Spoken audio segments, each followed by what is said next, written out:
tudo bem? Oitavo ano, aqui é a professora de Geografia, professora Vanessa.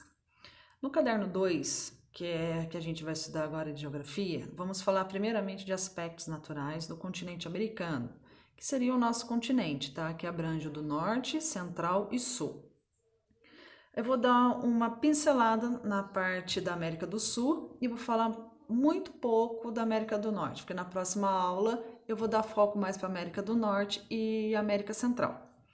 Bom, a gente vai falar, primeiramente, de relevo. Esse relevo, ele situa-se nos Estados Unidos, América do Norte, e isso daqui, ó, nós chamamos de falha de San Andreas, são um choque de placas, tá? Que dá essa fissura aqui, ó, é a movimentação, e ela forma também um relevo pela força desse choque dessas placas.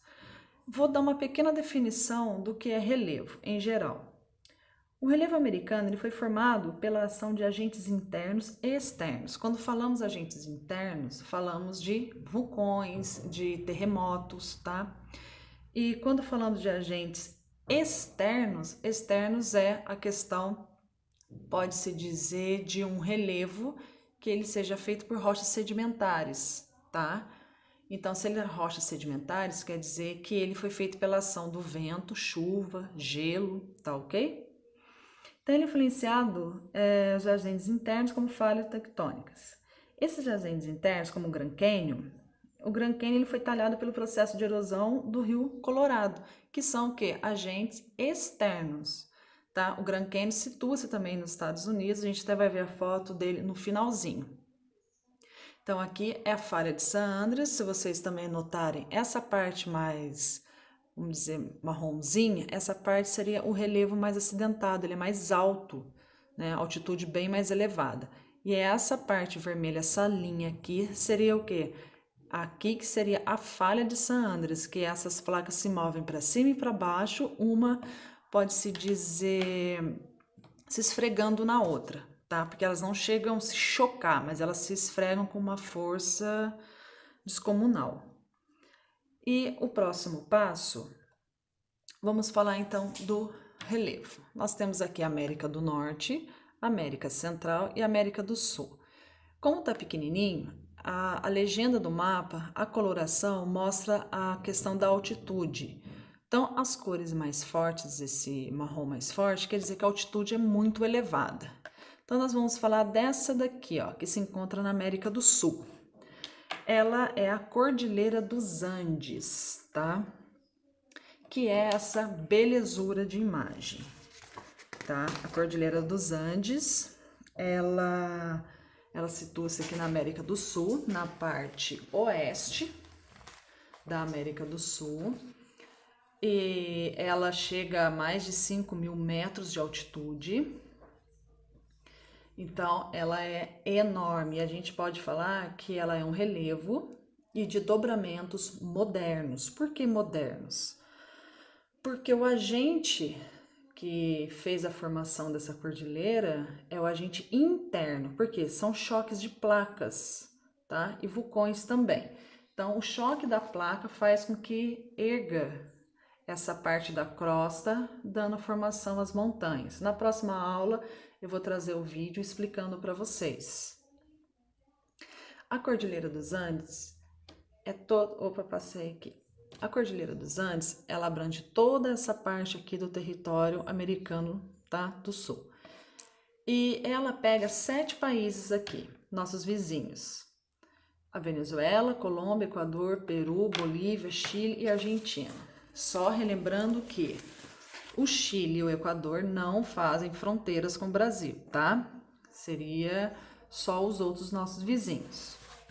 Então, ele pega muitos países daqui da parte oeste do nosso continente, tá?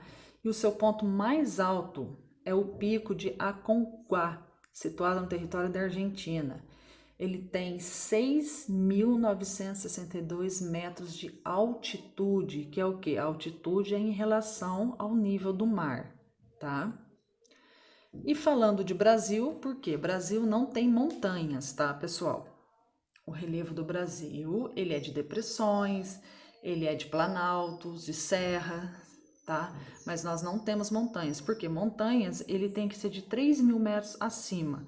E o mais alto que nós temos é o Pico da Neblina com 2.900. E aqui nós não temos agentes internos, né? Porque nós não temos terremotos, não temos vulcões. Então aqui seriam os agentes do resfriamento de milhares e milhares de anos também. E também o choque de placas na época da deriva continental, quando os continentes estavam se separando ainda, tá? Mas aqui a gente vai falar um pouquinho só da Serra Mantiqueira, que é maravilhosa, tá? É a nossa serra, tanto a nossa Serra do Mar quanto a nossa Serra da Mantiqueira. Temos aqui, ó, o Pico das Agulhas Negras em Itatiaia, que a altitude, se eu não me engano, é uns 2.600 metros de altitude. Quando a gente vai para lá, a gente sente até as nuvens, né, passando na gente, tão alto que é, tá? Então, esse daqui é o relevo brasileiro, tá ok? Muito bonito, que temos que apreciar aqui na nossa cidade, né? E o nosso entorno também. Aqui a gente tem o Grand Canyon. Ele localiza-se nos Estados Unidos, tá, pessoal? E se vocês observarem, essa aqui, ó, é de uma época que a gente fala que é a época glacial, né? Que era tudo gelo. E aí, quando tudo foi derretendo, que foi o degelo, ele foi formando esse modelo, como se tivesse lixado, né? Vocês estão vendo aqui. E toda essa coloração que a gente está vendo, cada corzinha diferente, é determinado uma data. Por quê? Porque esse Grand Canyon, ele é um relevo que ele foi formado pelo quê? Ele foi formado por rochas sedimentares, né? Que foram se desgastando e se depositando ali. Então, ela é uma rocha sedimentar, tá? Então, se você vê, cada cor é de cada período de milhões de anos. Então, se vocês pensarem bem, foi pozinhos e pozinhos de areinha, areinha, que foi se depositando uma em cima da outra e se compactando, tanto com a temperatura, a pressão atmosférica, e ela se solidificou. E hoje nós temos esse gigantesco Grand Canyon, tá? Então, nós vamos estudar rochas sedimentares que deu origem ao Grand Canyon. Vamos estudar maciços cristalinos, tá? Que, se a gente pode ver também, seria a nossa serra.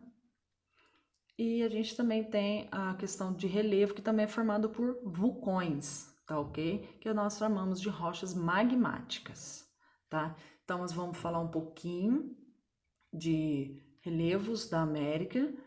E se a gente perguntar, Brasil não tem vulcão, então não temos rochas magmáticas. Se engana, temos sim. Em Foz do Iguaçu, as cataratas, né, do Iguaçu, que fica na região sul, no estado do Paraná. As cataratas, aquele degrauzinho, ele é uma rocha basáltica, que seria o quê? Rochas magmáticas. Há milhares e milhares de anos, aquilo tudo era lava, né, que foi o começo quando o planeta estava se resfriando, aí ele foi, se resfriou e formou aquelas escadinhas que desce aquela catarata. Aquilo é uma rocha magmática, que é uma rocha basáltica, tá?